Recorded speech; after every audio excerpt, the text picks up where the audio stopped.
কি আপনার বাড়িতেও ভীষণ পরিমাণে টিকটিকি এমনকি আরশোলা মশা উৎপাত শুরু করেছে? কম বেশি আমাদের প্রত্যেকের বাড়িতেই কিন্তু মশা, মাছি, ইঁদুর, আরশোলা, টিকটিকির উৎপাত সহ্য করতে হয়। আর এদেরকে তাড়ানোর জন্য বাজার থেকে কেমিক্যালযুক্ত অনেক ধরনের জিনিস আমরা কিনে নিয়ে আসি, মশা মারার ধূপকাঠি, কয়েল, তেল, যেগুলো আমাদের স্বাস্থ্যের জন্য ভীষণ ক্ষতিকর। বন্ধুরা, আমরা যদি কিছু ঘরোয়া রেমেডি অ্যাপ্লাই করতে পারি, 5 মিনিটের মধ্যেই বাড়ি থেকে কিন্তু মশা, মাছি, ইঁদুর, আরশোলা, টিকটিকি এই ধরনের পোকামাকড়গুলো তাড়িয়ে ফেলতে পারবো।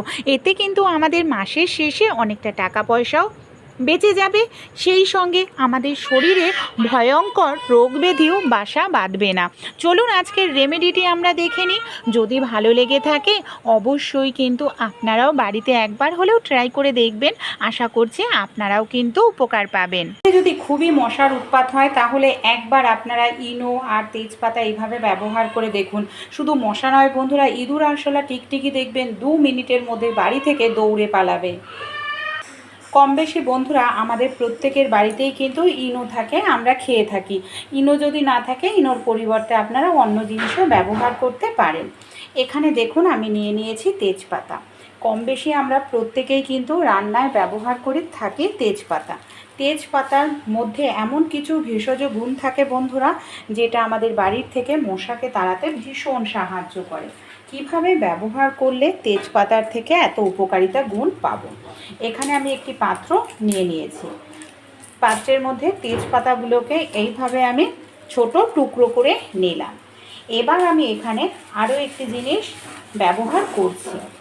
এই দেখুন, এখানে আমি নিয়ে নিচ্ছি বেশ কিছুটা পরিমাণ লবঙ্গ। তেজপাতা, লবঙ্গর গন্ধ কিন্তু ভীষণ স্ট্রং হয় বন্ধুরা। এখানে আমি দুটো জিনিস নিয়ে নিয়েছি পাত্রের মধ্যে। এর মধ্যে আমি দিয়ে দেব 1 গ্লাস পরিমাণ মতো জল। এবার কি করব, আমি এখানে দিয়ে দিচ্ছি 1 চামচ পরিমাণ মতো লবণ। যে লবণ আমরা রান্নায় খেয়ে থাকি সেই লবণ দিয়ে দিলাম। এবার এটাকে আমরা ভালো করে 3 থেকে 4 মিনিট ফুটিয়ে নেব। আর এটাকে যখন আমরা ফোটাবো, লো ফ্লেমে ফোটাবো। 1 গ্লাস জলের জন্য কিন্তু আমি এখানে দেখুন 2টো তেজপাতা, 4-5টা লবঙ্গ ব্যবহার করেছি। আপনারা যদি বেশি পরিমাণে মিশ্রণ তৈরি করতে চান তাহলে কিন্তু লবঙ্গ, তেজপাতার পরিমাণ বেশি দিতে হবে। দেখুন এখানে কিন্তু আমি 3 থেকে 4 মিনিট জলটাকে ফুটিয়ে নিয়েছি। জলটাও কিছুটা কমে গেছে আর জলের থেকে কিন্তু একটা গন্ধও বের হচ্ছে বন্ধুরা। এবার আমরা কি করব, এই যে জলটাকে আমাদের না ছেঁকে নিতে লাগবে। দেখুন জলটার কালার হালকা কিন্তু চেঞ্জ হয়ে গেছে। এই জলের মধ্যে যে উপকারিতা গুণ আছে বন্ধুরা, ব্যাকটেরিয়া, জীবাণু ধ্বংস করবে, পোকামাকড় দূরে রাখতে সাহায্য করবে, আরশোলা, টিকটিকি তাড়াতেও সাহায্য করবে। এর মধ্যে এবার আমরা কিছু জিনিস মিশিয়ে নেব।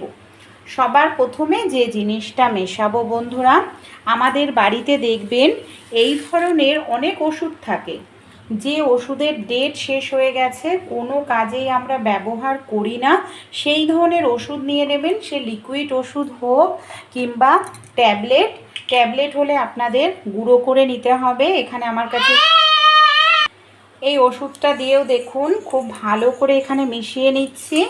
এই ওষুধ যখন আমরা খাই শরীর সুস্থ রাখতে সাহায্য করে, যখন তার ডেট চলে যায় তখন কিন্তু বিষের সমতুল্য হয়ে যায়। এবার আমরা কি করব, আমাদের বাড়িতে যে ইনো থাকে, ইনোর গন্ধ আরশোলা, টিকটিকি, মশা এমনকি মাছি একেবারেই সহ্য করতে পারে না। এখানে আমি 1 চামচ পরিমাণ মতো ইনো দিয়ে দিলাম। এবার এর মধ্যে আর একটি জিনিস ব্যবহার করব, সেটা হলো বন্ধুরা শ্যাম্পু। এখানে আপনারা যে কোনো শ্যাম্পু ব্যবহার করতে পারেন। শ্যাম্পু রুম ফ্রেশনারের কাজ করবে আর তেজপাতা, লবঙ্গ, সেই সঙ্গে লবণ ব্যাকটেরিয়া, জীবাণু ধ্বংস করবে। আর একটি জিনিস অবশ্যই দিতে হবে, নিয়ে নিয়েছি কর্পূর। কর্পূর আমাদের যে পুজোয় ব্যবহার করি সেই কর্পূর। কর্পূর কিন্তু বাড়ির থেকে ব্যাকটেরিয়া জীবাণু ধ্বংস করতে সাহায্য করে বন্ধুরা, এমনকি বাড়ি থেকে মশা দ্রুত তাড়াতাড়ি তাড়াতে সাহায্য করে। সব উপকরণ দিয়ে আমাদের এইভাবে মিশিয়ে নিতে হবে। আর এটা যাতে সহজে নষ্ট না হয়, অনেক দিন ভালো থাকে, এর জন্য এর মধ্যে আমরা আরও একটি জিনিস মেশাবো, যেটা বাড়ি থেকে পিঁপড়ে মাছি তাড়াতেও সাহায্য করে, সেটা হলো ভিনিগার। ভিনিগার কি করবে, মিশ্রণটাকে নষ্ট হতে দেবে না। মিনিমাম আপনারা তৈরি করে 15 থেকে 20 দিন এটাকে কিন্তু ব্যবহার করতে পারবেন, সহজে নষ্ট হবে না।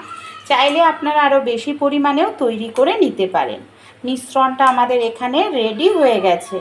আমাদের বাড়িতে যেই ধরনের স্প্রে বোতল আছে, স্প্রে বোতলের মধ্যে এখানে দেখুন আমি মিশ্রণটা তৈরি করে ঢেলে নিলাম।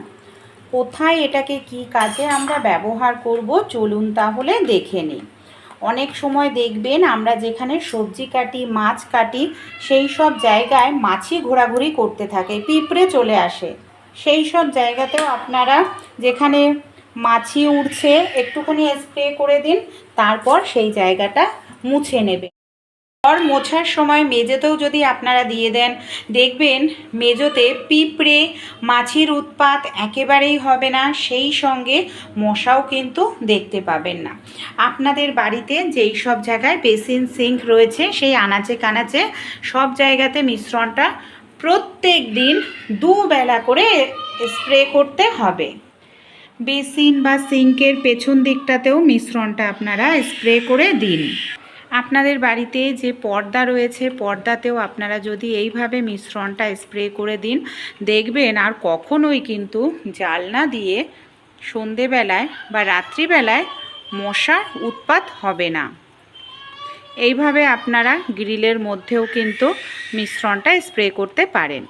বাড়িতে যেখানে আপনাদের ডাস্টবিন থাকবে সেই সব জায়গাতেও এইভাবে একটুখানি স্প্রে করে দিন, এমনকি সোফার নিচেও আপনারা স্প্রে করে দেবেন। এই মিশ্রণটা আপনারা ব্যবহার করুন, দেখবেন শুধু মশা নয়, ইঁদুর আরশোলা টিকটিকিও